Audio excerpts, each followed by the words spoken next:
नमस्कार साथियों, स्वागत है आपका मेरे YouTube channel study with concept में। साथियों, आज हम जानेंगे भारत की सैन्य शक्ति से जुड़े एक बहुत ही इम्पोर्टेंट अपडेट के बारे में। भारत ने हाल ही में एक ऐसे मिसाइल का परीक्षण किया है जिसको चाइना बहुत लंबे समय से ट्रैक कर रहा था और भारत ने चाइना को चकमा देते हुए उस मिसाइल का सफल परीक्षण किया है। भारत ने समुद्र की गहराई से न्यूक्लियर पावर्ड सबमरीन से एक के 4 मिसाइल का परीक्षण किया है जिसकी मारक क्षमता 3500 किलोमीटर है। साथियों, हम जानते हैं कि भारत के भूभाग को चाइना हमेशा से अपने कब्जा करने की फिराक में रहता है, जिसके लिए अक्सर चाइना कभी अरुणाचल प्रदेश को अपने नक्शे में दिखाएगा, तो कभी जो है वो जबरदस्ती भारत की सीमाओं में घुसने का प्रयास करता रहता है। तो इसके लिए यह आवश्यक हो जाता है कि भारत अपनी सुरक्षा व्यवस्था को इतनी मजबूत कर ले कि कोई भी देश भारत की तरफ आंख उठाने के लिए हजार बार सोचे। ऐसे में साथियों, इस क्रोनोलॉजी में भारत ने पानी में चलने वाले सबमरीन से एक के 4 मिसाइल को चलाकर चीन के बीजिंग तक मार कर सकने वाले मिसाइल का सफल परीक्षण किया है। साथियों, किसी भी देश की सुरक्षा के लिए एक मजबूत रक्षा प्रणाली का होना बहुत ही जरूरी होता है। कल्पना कीजिए साथियों कि यदि आपका एक इंपॉर्टेंट प्लान है और वो फेल हो जाता है, तो आपके पास जरूर एक बैकअप प्लान रहेगा। और यदि वो बैकअप प्लान भी फेल हो जाए, तो उसका भी एक बैकअप प्लान होगा। ठीक इसी तरह भारत अपनी परमाणु सुरक्षा के लिए न्यूक्लियर टायर का इस्तेमाल करता है। यह एक 3 स्तरीय रक्षा प्रणाली है जो यह सुनिश्चित करती है कि अगर एक हिस्सा काम न कर पाए तो दूसरा हिस्सा जो है देश की रक्षा के लिए तैयार रहे। और यह त्रय हमें 3 अलग अलग जगहों, जमीन से तैनात जो है जमीन पर मिसाइलों से, हवा में लड़ाकू विमानों से और गहरे समुद्रों में पनडुब्बियों से परमाणु जवाबी हमला करने की क्षमता देता है साथियों। अब साथियों, भारत की यह 3 स्तरीय क्षमता सीधे तौर पर उस सिद्धांत से जुड़ी है जो हमारी परमाणु नीति की नींव है। साथियों, भारत की परमाणु नीति की 2 प्रमुख सिद्धांत हैं। फर्स्ट, नो फर्स्ट यूज, अर्थात पहले हमें हमला नहीं करना है। सेकंड, क्रेडिबल मिनिमम डिटरेंस, अर्थात भारत के पास इतने परमाणु हथियार जरूर होने चाहिए कि कोई दुश्मन देश उस पर हमला करने से डरे। इस नीति का कंक्लूजन यह है कि भारत एक जिम्मेदार परमाणु शक्ति है, लेकिन अगर कोई देश उस पर हमला करता है तो भारत के पास जवाबी कार्रवाई करने की इतनी शक्तिशाली क्षमता होनी चाहिए कि दुश्मन को भारी नुकसान हो। इसी क्षमता को सेकंड स्ट्राइक कैपेबिलिटी कहते हैं साथियों। भारत की पूरी परमाणु रणनीति इसी क्षमता को सुनिश्चित करने पर टिकी है। यह दूसरी हमला करने की क्षमता ही परमाणु त्रय के 3 अंगों को महत्वपूर्ण बनाती है साथियों। भारत की दूसरी हमला करने की क्षमता को परमाणु त्रय के 3 अंग मिलकर सुनिश्चित करते हैं। एक, लैंड बेस्ड मिसाइल, जिसमें अग्नि सीरीज जैसी मिसाइलें शामिल हैं जिन्हें जमीन से लॉन्च किया जा सकता है। ये ऐसे तो स्थिर और शक्तिशाली होती हैं, लेकिन दुश्मन को इसकी लोकेशन का पता चल जाता है साथियों, इसलिए इसका बैकअप की जरूरत होती है। तो उसी तरह एयर डिलीवर्ड वेपन्स, ये वे परमाणु हथियार हैं जिन्हें लड़ाकू विमानों के जरिए दुश्मनों के ठिकानों पर पहुंचाया जा सकता है साथियों। लेकिन लड़ाकू विमानों के लिए दुश्मन के एयर डिफेंस सिस्टम का सामना करना पड़ता है। इसलिए साथियों, सी बेस्ड सिस्टम, अर्थात यह त्रय का सबसे सुरक्षित और गुप्त अंग है।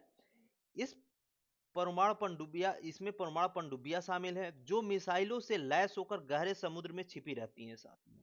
और दुश्मन के लिए यह पनडुब्बियां का पता लगाना लगभग नामुमकिन होता है।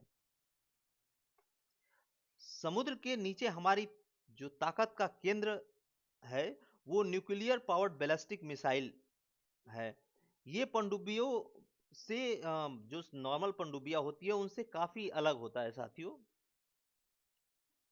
नॉर्मल पनडुब्बियां डीजल से चलने वाली पनडुब्बियां होती हैं, तो जिससे अक्सर समुद्र की सतह पे जो है बबल्स आते रहते हैं या उनको समय-समय पे बाहर निकलना पड़ता है। वो बैटरी चालित भी होती हैं साथियों, लेकिन उसको कभी ना कभी तो बाहर आना ही पड़ता है, जिससे जो दुश्मन देश होते हैं उसको ट्रैक कर लेते हैं। तो इसलिए ये जो न्यूक्लियर पावर्ड जो सबमरीन्स होती हैं वो काफ़ी समय तक जो है इसके नीचे पानी के नीचे रह सकती हैं और उनको ऊपर आने की इतनी आवश्यकता नहीं पड़ती है साथियों, कि वो ऊपर आएँ साथियों। अब साथियों जो हमारी ballistic nuclear power ballistic missiles हैं, वो परमाणु ऊर्जा के रिएक्टर से एनर्जी को प्राप्त करती हैं और काफ़ी समय तक नीचे रहती हैं। इसी के क्रम में भारत के पास अरिहंत श्रेणी की वर्तमान में 2 पनडुब्बियां हैं साथियों। एक आईएनएस अरिहंत, दूसरा आईएनएस अरिघात। इसी आईएनएस अरिघात से अभी जो के4 एसएलबीएम मिसाइल है उसका सफल परीक्षण किया गया। साथियों जो आईएनएस अरिहंत है उसकी कमिश्निंग वर्ष 2016 में की गई थी और वो 750 किलोमीटर तक मार कर सकने वाली के-15 मिसाइलों को लेकर चलता है। अभी साथियों जो आईएनएस अरिघात है इसकी कमिश्निंग पिछले साल अगस्त 2024 में किया गया था और यह के4 मिसाइल को लेकर चलता है जिसकी मारक क्षमता जो है 3500 किलोमीटर है।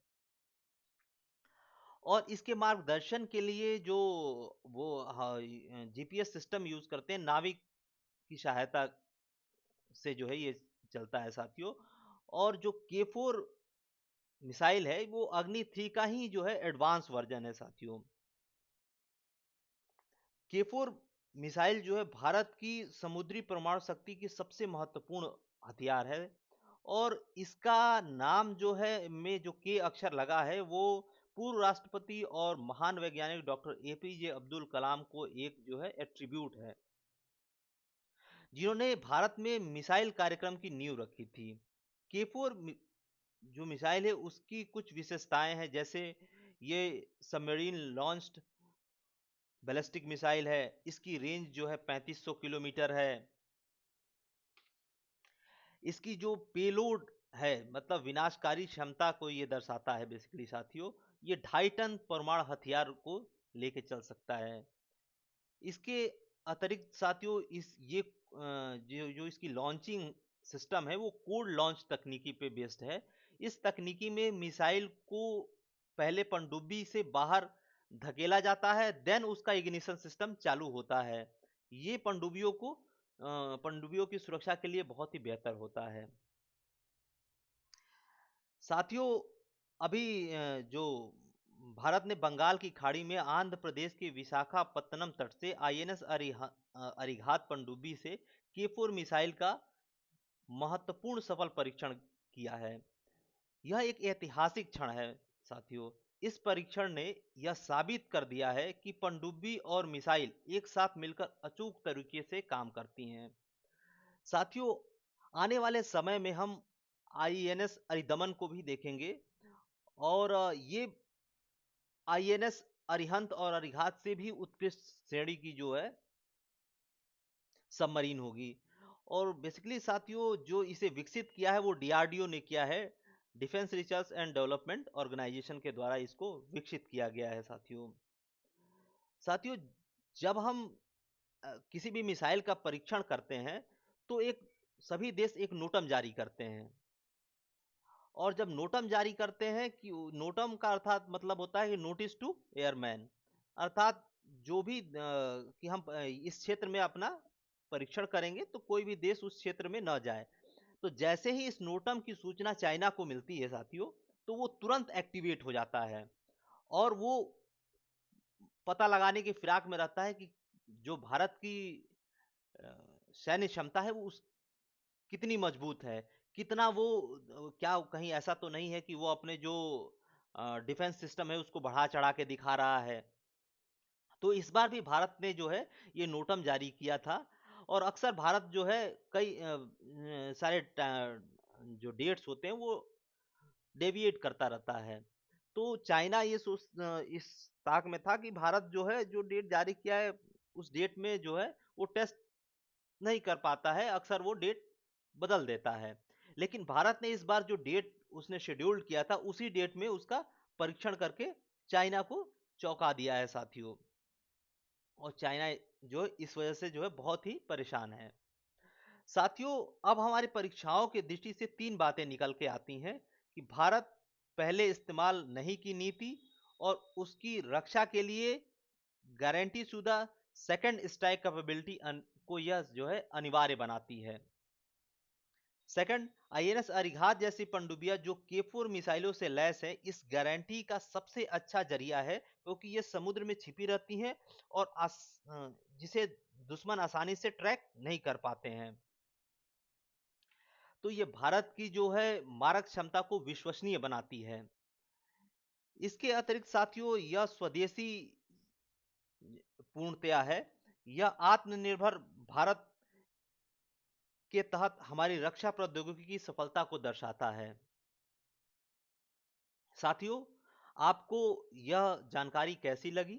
साथियों, यदि यह जानकारी अच्छी लगी तो कृपया मेरे चैनल्स को लाइक करिए, सब्सक्राइब करिए और आगामी प्रतियोगी परीक्षाओं के लिए ऐसी ही जानकारी के लिए हमारे चैनल से जुड़े रहिए। थैंक यू साथियों। नमस्कार साथियों।